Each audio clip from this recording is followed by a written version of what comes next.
Begitu bertemu dengan korban Yosua, kemudian terdakwa langsung memegang leher korban Nofriansah Yosua Huta Barat dan didorong ke depan, dan terdakwa menyuruh berlutut seraya memerintahkan saksi Richard yang ada di sampingnya untuk menembak terdakwa, dan saksi Richard menembak sebanyak 3 tempat kali ke arah korban Nofriansah Yosua Huta Barat, dan mengenai perkenaannya saksi Richard tidak bisa pastikan.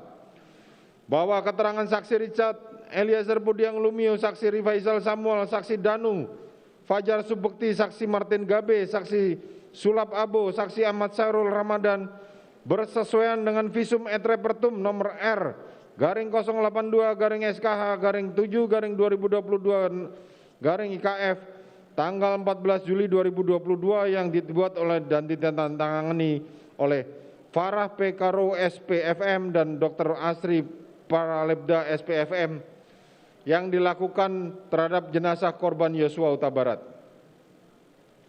Bahwa dari keterangan saksi Samuel Huta Barat, saksi Rosti Simanjuntak, saksi Yuni Artika, saksi Mareza Rizky, saksi Vera Mareta Simanjuntak, diketahui bahwa Nofriansah Yosua Huta Barat telah meninggal dunia dan dikebumikan di Jambi. Menimbang bahwa dari uraian kesimpulan di atas, majelis hakim berpendapat bahwa terdakwa telah memanggil saksi Richard Eliezer Budiang Lumiu untuk mewujudkan kehendak terdakwa, yaitu membunuh korban Yosua Huta Barat dengan cara menembak menggunakan senjata api milik saksi Richard Eliezer, yaitu Glock 17.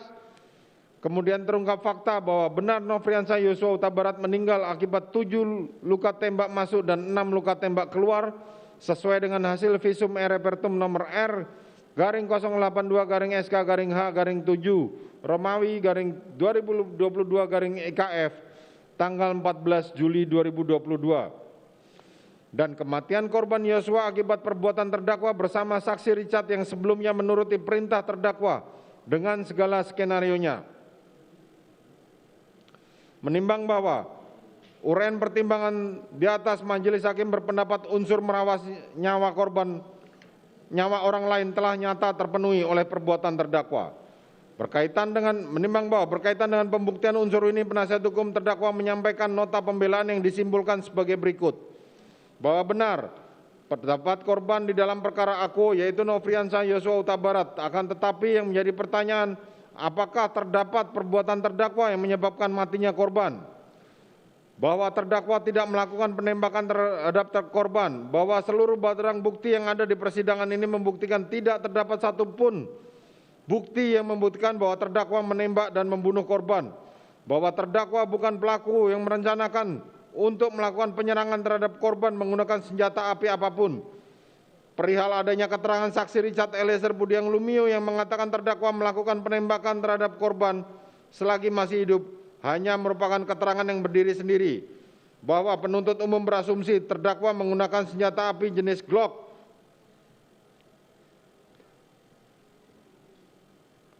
milik terdakwa untuk menembak korban Yosua. Menimbang bahwa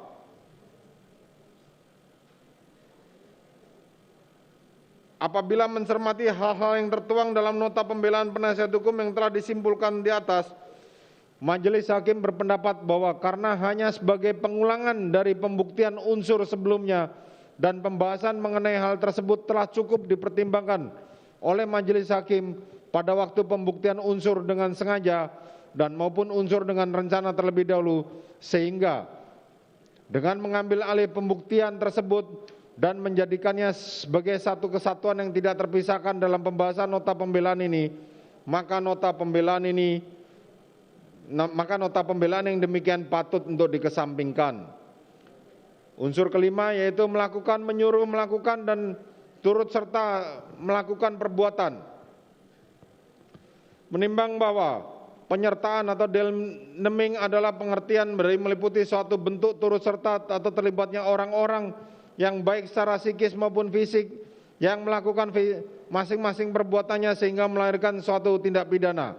Orang-orang yang terlibat dengan kerjasama untuk mewujudkan tindak pidana, perbuatan yang masing-masing karena berbeda satu dengan yang lain, demikian juga bisa tidak sama dengan apa yang ada dalam sikap batin mereka terhadap tindak pidana maupun terhadap peserta lain.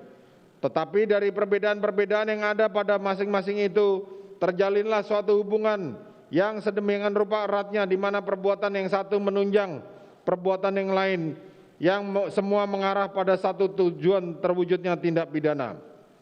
Menimbang bahwa penyertaan dapat diartikan bahwa sebagai terwujudnya suatu tindak pidana yang dilakukan oleh lebih dari satu orang, yang mana antara orang satu dengan yang lain terdapat hubungan baik sikap batin atau perbuatan yang sangat erat terhadap terwujudnya tindak pidana.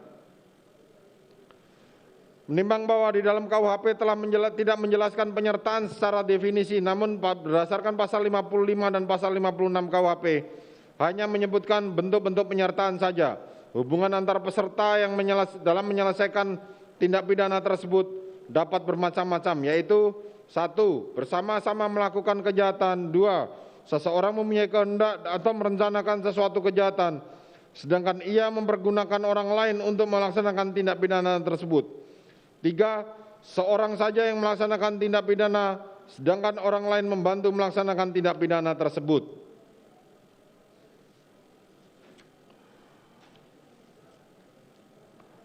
Menimbang bahwa dalam unsur tindak pidana penyertaan terdapat unsur objektif dan maupun unsur subjektif. Unsur objektif menganjurkan orang lain melakukan perbuatan dengan menggunakan cara memberikan sesuatu, menjanjikan sesuatu, menyalahgunakan kekuasaan, menyalahgunakan martabat, dengan kekerasan, dengan ancaman, dengan penyesatan, dengan memberikan kesempatan, dengan memberi sarana, dengan memberikan keterangan. Unsur subjektif dengan sengaja, adanya hubungan batin kesengajaan dengan tindak pidana yang hendak diwujudkan. Artinya kesengajaan dalam berbuat diarahkan pada terwujudnya tindak pidana. Di sini sedikit atau banyak ada kepentingan untuk terwujudnya tindak pidana. Adanya hubungan batin kesengajaan seperti mengetahui antara dirinya dengan peserta lainnya atau bahkan apa yang diperbuat oleh peserta lainnya. Menimbang bahwa dalam pasal 55 ada 4 golongan yang dapat dipidana, yaitu sebagai pembuat atau dader, 1. Pelaku atau plager, 2. Menyuruh melakukan atau dan plager, 3. Turut serta mede plager, atau 4. Witlocker.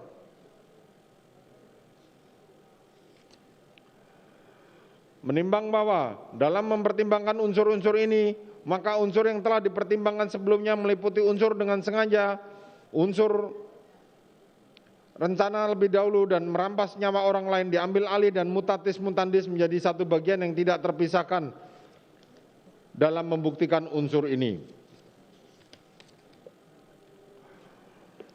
Menimbang bahwa berdasarkan rangkaian fakta yang tersebut di atas, maka dapat disimpulkan bahwa terdakwa mengutarakan pada saksi Riki Rizal Wibowo yang diminta membackup terdakwa pada saat dilakukan klarifikasi pada korban Nofriansah Yosua Huta Barat dengan permintaan tegas, apabila korban Nofriansah Yosua Huta Barat melawan, maka lakukan penembakan. Akan tetapi saksi Riki Rizal Wibowo menyatakan tidak punya mental untuk melakukan itu. Selanjutnya terungkap fakta jika saksi Richard Eliezer Budiang Lumiu dipilih sebagai pemeran pengganti yang akan melaksanakan niat terdakwa tersebut, bahwa kepada saksi Richard Eliezer Budiang Lumiu terdakwa mengatakan motif dan tujuan yang sama dengan yang disampaikan pada saksi Riki Rizal Wibowo, yaitu peristiwa di Magelang dengan penegasan korban Nofriansah Yosua Huta Barat itu kurang ajar dan tidak menghargai terdakwa, sambil terdakwa memegang kerah bajunya dan mengatakan tidak ada gunanya perang pangkat kalau keluarga terdakwa dibeginikan.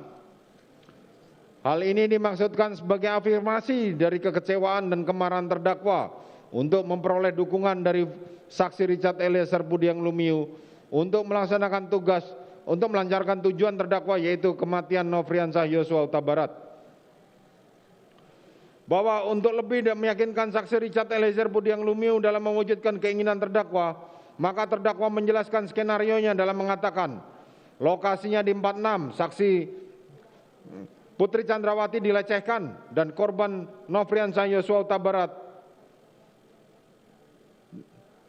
Lalu saksi Putri Chandrawati berteriak, kamu respon, korban Nofriansah Yosua Huta Barat karena ketahuan menembak, kamu lalu menembak balik dan korban Nofriansah Yosua Huta Barat yang meninggal. Bahwa terdakwa kemudian mengambil kotak peluru dan memberikan 1 kotak peluru kepada saksi Richard karena saksi Richard masih ada 7 amunisi. Maka saksi Richard tambahkan pelurunya meskipun tidak tahu persis berapa jumlah amunisi yang ditambahkan. Tapi Richard mengetahui senjata yang dibawanya jenis Glock 17 yang isi maksimal 17 butir peluru. Sehingga saksi Richard tambah tapi tidak sampai full.